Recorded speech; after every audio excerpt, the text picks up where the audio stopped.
Today is the Constitution Day of India. On this day, 26 November 1949, 26 नवंबर 1949 को हमारा संविधान जो है वो फाइनल हो गया था, तैयार हो गया था। पहले इस दिन को लॉ डे ऑफ इंडिया के नाम से जाना जाता था, फिर कुछ समय पहले इसको कॉन्स्टिट्यूशन डे ऑफ इंडिया बना दिया गया। हर साल 26 नवंबर 1949 को कॉन्स्टिट्यूशन डे ऑफ इंडिया के नाम से सेलिब्रेट किया जाता है। सवाल ये है कि सिर्फ कॉन्स्टिट्यूशन डे ऑफ इंडिया को सेलिब्रेट करना ही काफ़ी है, या जो कॉन्स्टिट्यूशन के अंदर दिए हुए प्रोविजंस हैं उनको इम्प्लीमेंट करके आम नागरिकों के जीवन में सुधार करके उनको एक अच्छा जीवन देके उस चीज़ को सेलिब्रेट करना ज़रूरी है, या सिर्फ एक दस्तावेज को सेलिब्रेट करना ज़रूरी है। दस्तावेज की अपनी एक वैल्यू है, सिग्निफिकेंस है। कॉन्स्टिट्यूशन ऑफ इंडिया की अपनी एक सिग्निफिकेंस है। इसमें बहुत मेहनत लगी है, बहुत लोगों के सोच और विचार लगे हैं। ये वो टाइम था जब भारत कई सारी रियासतों में बंटा हुआ था, छोटी छोटी रियासतें थी। आज जो भारत नज़र आ रहा है, जो एकजुट भारत है, इंटेग्रेटेड इंडिया है, जिसके अंदर कई सारे छोटे छोटे राज्यों का विलय हुआ है, वो उस टाइम की लीडरशिप, उस टाइम के लोगों की देन है, जिन्होंने बहुत कुछ सोच समझ के, बहुत विचार विमर्श करके एक ऐसा संविधान तैयार किया जिसने ना केवल भारत देश का भविष्य निर्धारित करना था, हर भारतवासी के भविष्य को भी दिशा निर्देश देना था, और उसका भविष्य कैसे तय होगा उसका भी मार्गदर्शन संविधान में उन्होंने बनाया। मेरे ख्याल से जो कॉन्स्टिट्यूशन ऑफ इंडिया है, it is a complete document, it's a complete enabling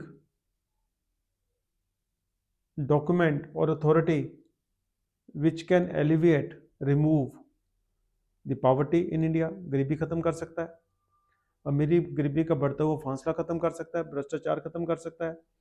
हमारे देश में जो शोषण हो रहा है आम आदमियों का, उन लोगों के हाथों में जो पावरफुल हैं, चाहे वो पैसे की वजह से हैं या अथॉरिटेटिव पोजीशन की वजह से हैं, उन सब का समाधान कॉन्स्टिट्यूशन है।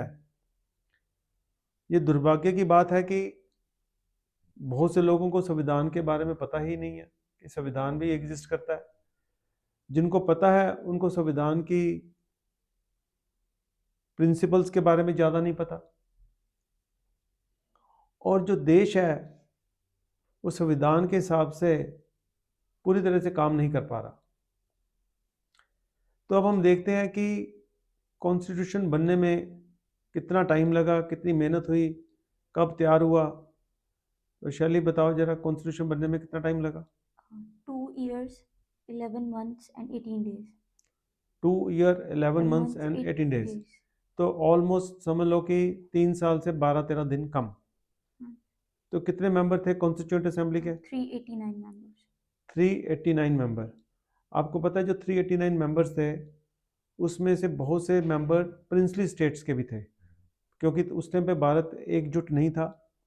बहुत सारी टेरिटरी भारत की कुछ राजाओं के हाथ में थी जो इंडिपेंडेंट थे, और जब ब्रिटिशर्स से डिस्कशन हो रही थी तो उन्होंने कहा था कि जो प्रिंसली स्टेट्स हैं वो अपना भविष्य खुद तय कर सकते हैं कि वो भारत का हिस्सा बनना चाहते हैं या नहीं बनना चाहते, वो आज़ाद रहना चाहते हैं, तो उनकी ऑप्शन होगी।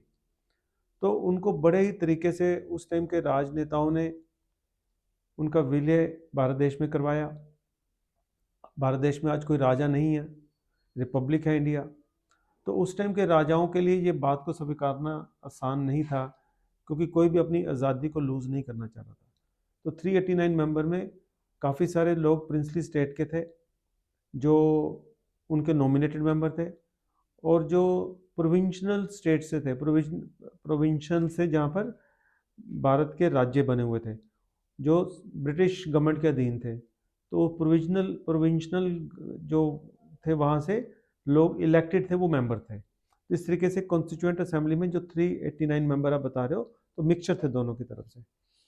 अब आपको पता है कि कॉन्स्टिट्यूएंट असेंबली कब फॉर्म हुई थी? 9 दिसंबर 1946।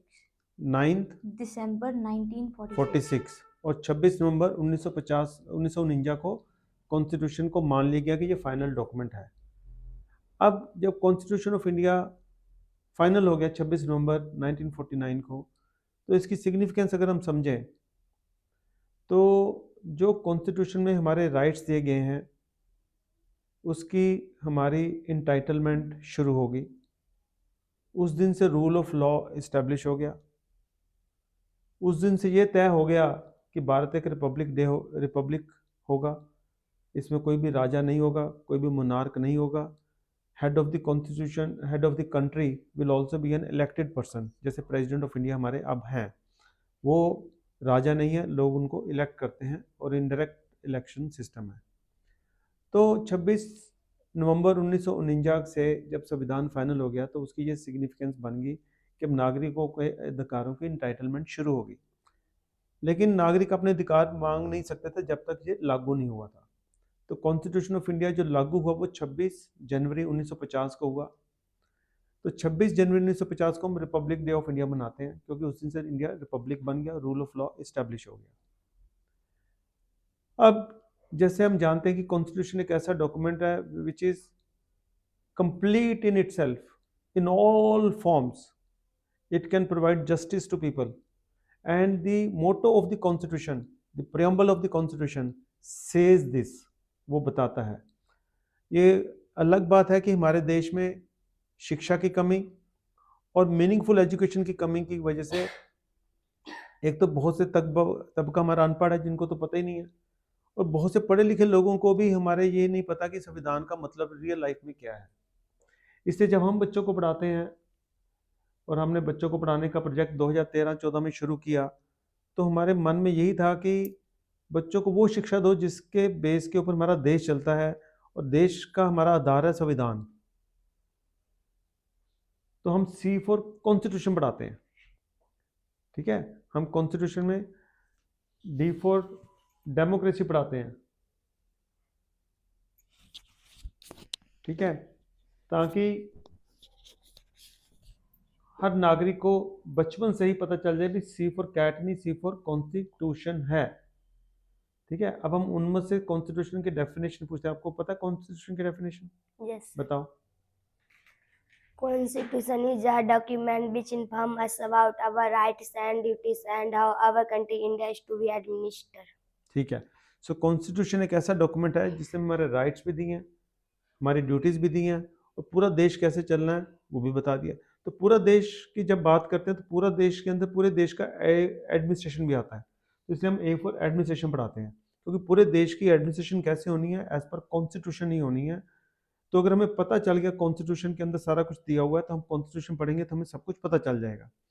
अब preamble to the constitution is an introduction to the constitution, जो कॉन्स्टिट्यूशन की इंट्रोडक्शन बताता है।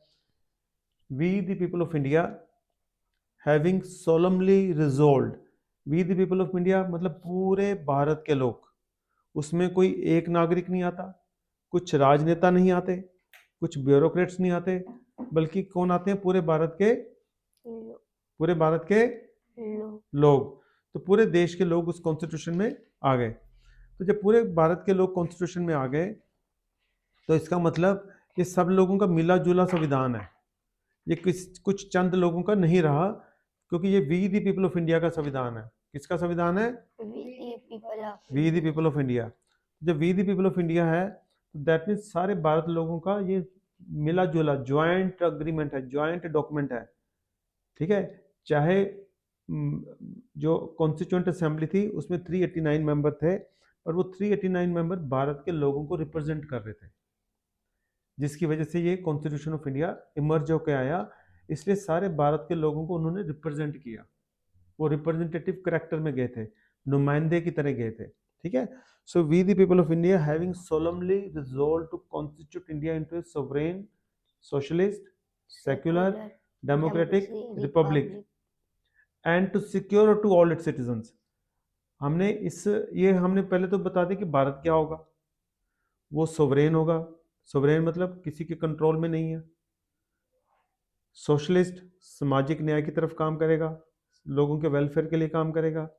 सेकुलर, धर्मनिरपेक्ष होगा, वो किसी भी धर्म को बढ़ावा नहीं देगा, किसी को छोटा नहीं करेगा, लोगों का आज़ादी है कि धर्म क्या मानना है। डेमोक्रेटिक, जो भी हमारा सिस्टम होगा लोगों की वोटों से चुना जाएगा, लोगों की वोटों से बनेगा। और रिपब्लिक, क्योंकि हेड जो वो भी इलेक्टेड होगा। अब ये तो हमने स्ट्रक्चर बना दिया कि भारत का देश का स्ट्रक्चर कैसे होगा। वो स्ट्रक्चर हासिल क्या करेगा? To secure to all its citizen justice, वो न्याय वो सिक्योर करेगा, इंश्योर करेगा कि न्याय मिले हमें। न्याय कैसा? Justice, social, economic and political. तो justice, social, economic and political का मतलब है कि जो न्याय है, एक तो राजनीति में हर किसी को बराबरी का हक। अब कोई भी नागरिक जो 18 साल का वो वोट डाल सकता है कि नहीं? डाल सकता है ना? Yes sir. तो कोई भी नागरिक जो 25 साल का वो इलेक्शन लड़ सकता है। तो ऐसा नहीं है कि इलेक्शन अमीर ही लड़ेगा या कोई बड़ा ऑफिसर का बेटा लड़ेगा या ऑफिसर लड़ेगा। कोई भी नागरिक जो 25 साल का है वो इलेक्शन लड़ सकता है और जो 18 साल का वो वोट दे सकता है। तो सबके लिए बराबरी होगी। यस कोई भेदभाव है नो कि ये जाति वाला नहीं कर सकता, ये धर्म वाला नहीं कर सकता, ऐसा कुछ है? नहीं है। तो दैट मीन्स जस्टिस हो गया, पॉलिटिकल जस्टिस हो गया कि सब लोग पार्टिसिपेट कर सकते हैं। अब दूसरा जस्टिस है सोशल। सोशल में समाज में ऊंच नीच का भेदभाव नहीं होना चाहिए। किसी को हम उसके ओहदे के हिसाब से ज़्यादा वैल्यू ना दें और दूसरे इंसान को क्योंकि वो गरीब है या मेहनत कर रहा है, उसके पास लीगल अथॉरिटी नहीं है, पावर नहीं है, वो जज नहीं है या वो आईएएस ऑफिसर नहीं है, तो उसको हम छोटा बनाएं। तो ये सामाजिक अन्याय होगा, किसी को भेदभाव, ऊंचा नीचा ट्रीट करना, ये भेदभाव होगा। हमारे सारे लोग, जब we the people of India है, भारत के लोगों ने संविधान बनाया है, मिलके we the people of India में हर नागरिक आता है, छोटा बड़ा। और फिर पॉलिटिकल में हर नागरिक के पास बराबर का वोट का अधिकार है, उसके पास बराबर की आज़ादी है, चुनाव लड़ने की बराबर का अधिकार है। तो ऊंचा नीचा कोई कैसे हो सकता है? जब पॉलिटिकल इक्वलिटी है तो सोशल इक्वलिटी क्यों नहीं? फिर आ जाती है इकोनॉमिक इक्वलिटी। इकोनॉमिक इक्वलिटी का मतलब है मटेरियल साधन, पैसा। अब पैसा अगर किसी के पास कम होगा, दूसरे के पास ज़्यादा होगा, और जिसके पास कम होगा उसको तो पैसा चाहिए, तो जिसके पास ज़्यादा है वो अपनी मर्जी का काम करवा सकता है, शोषण कर सकता है। तो अगर इनइक्वलिटी, इकोनॉमिक इनइक्वलिटी होगी तो वो भी एक तरीके का इनजस्टिस होगा, जस्टिस नहीं होगा।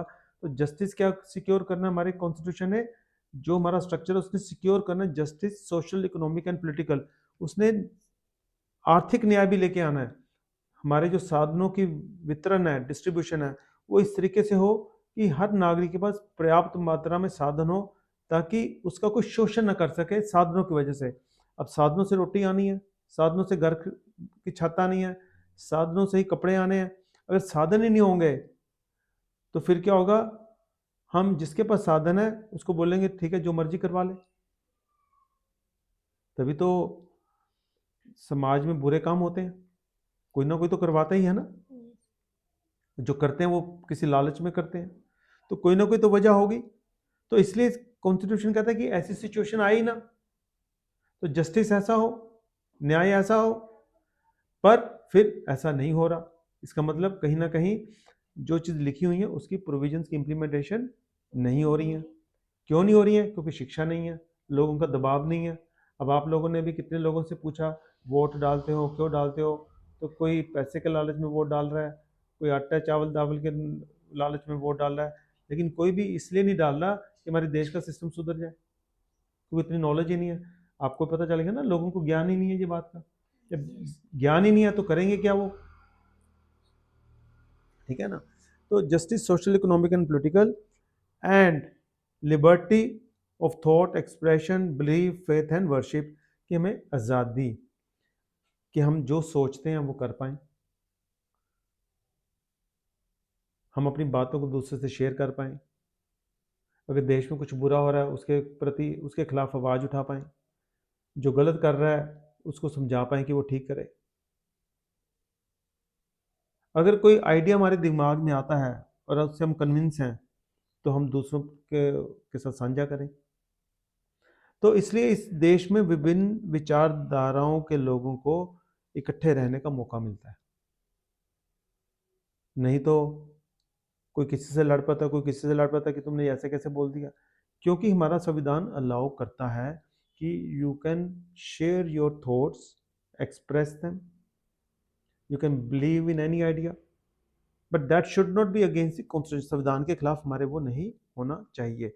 अगर कोई भी चीज़ संविधान के खिलाफ होगी वो हमारा देश अलाउ करेगा कि नहीं करेगा? नहीं करेगा, ठीक है ना।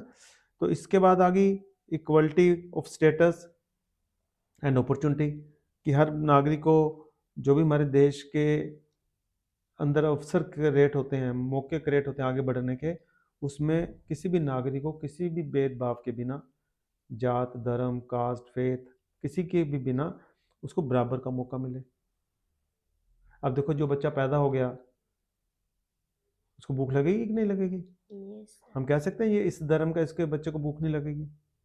हो सकता है ऐसा? या इस जाति का उसको भूख नहीं लगेगी?